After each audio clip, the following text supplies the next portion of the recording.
Hello friends! Do you want to customize your photos or change the background of your photos? Then this video is for you. So we have to go to the Chrome browser and search for Adobe Firefly.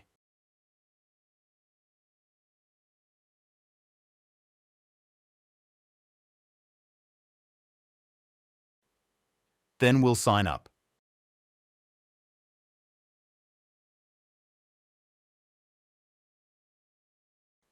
And tap on Generative Fill.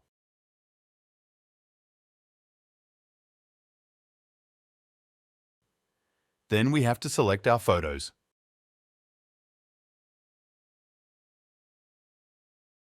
After selecting the photo, we can customize our photo.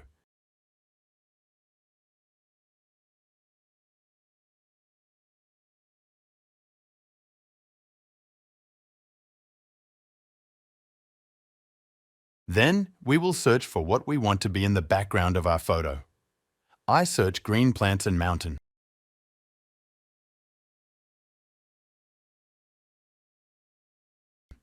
Then it will change the background of your photo to us in few seconds.